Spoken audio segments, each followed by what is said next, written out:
Hello my lovely friends, welcome back to my channel. आज मैं आपके लिए लेके आई बहुत ही टेस्टी और इंटरेस्टिंग रेसिपी, मिक्स दाल के कटलेट्स, और वो भी बहुत स्पेशल वे में और बहुत ही इजी तरीके से। तो चलिए इस रेसिपी को हम जल्दी से स्टार्ट कर लेते हैं।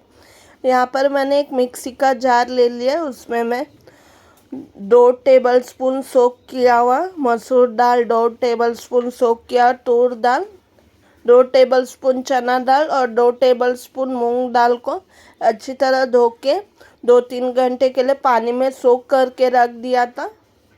तो ये पूरा मिला के 1 कप दाल ले लिए मैंने यहाँ पर।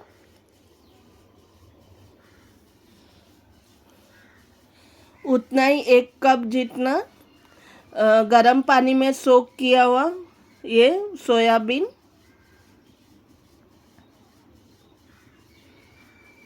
1 टीस्पून जितना भुना हुआ जीरा पाउडर, आधा टीस्पून जितना गरम मसाला पाउडर, 1 टीस्पून जितना कश्मीरी मिर्ची का पाउडर,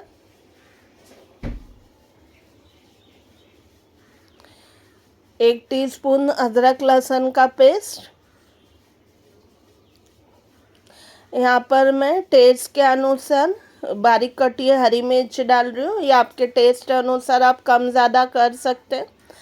2 टेबलस्पून भर के कटा हुआ बारीक धनिया, 1 टेबलस्पून भर के कटा हुआ पुदीना बारीक, और ये 4-5 कड़ी पत्ता। स्वाद अनुसार नमक ऐड करेंगे यहाँ पे।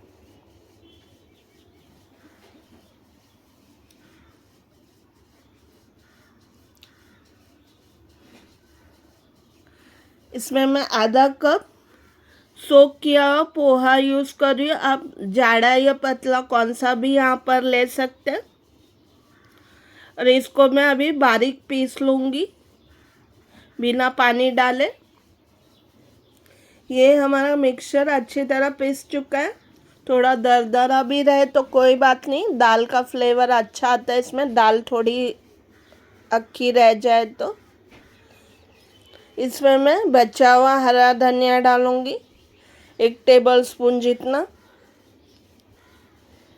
आधा कप जितना ये स्प्रिंग अनियंस का बंच, इसमें ग्रीन और वाइट दोनों लिए हैं मैंने। 2-3 टेबलस्पून ज्वार का आटा,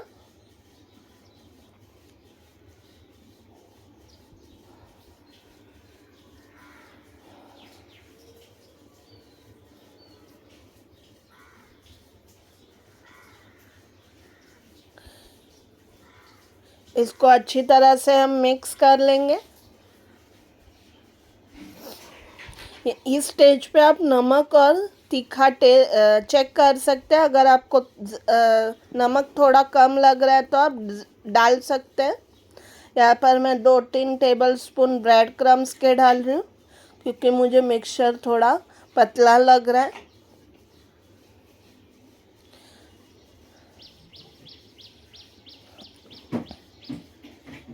इसको अच्छी तरह मिक्स करके अभी हम इसके कटलेट शेप कर देंगे।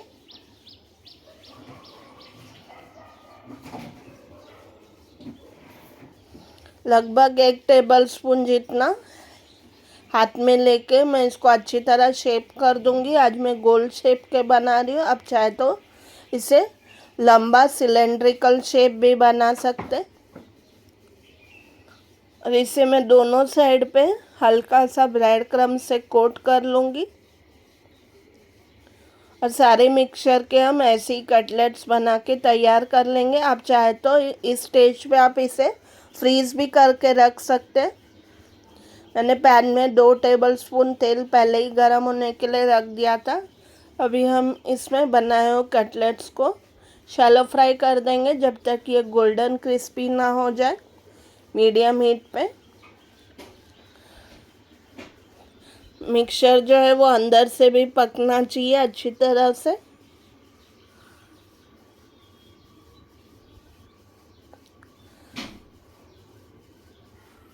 बस ये दोनों तरफ से गोल्डन क्रिस्पी हो जाए, इतने इतने तक ही हमें इसे शैलो फ्राई कर लेना। आप चाहे तो इसे एयर फ्रायर भी कर सकते हैं 180 डिग्रीज पे 10 से 15 मिनट के लिए, और बीच बीच में आप ऑयल से ब्रश करते हुए इसे आप एयर फ्रायर में भी बना सकते हैं अगर आप शैलो फ्राई नहीं करना चाहे तो। कटलेट सब अच्छी तरह गोल्डन और क्रिस्पी हो चुके हैं दोनों तरफ से, इसे हम निकाल लेंगे और इसे हम अभी गर्मा गर्म केचप या चटनी के साथ सर्व कर देंगे।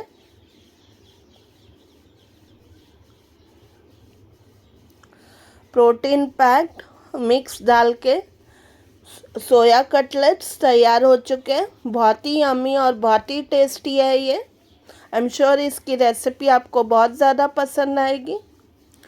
बहुत ही प्रोटीन रिच और बहुत ही हेल्दी वे में इसकी रेसिपी मैंने आपके साथ शेयर की है।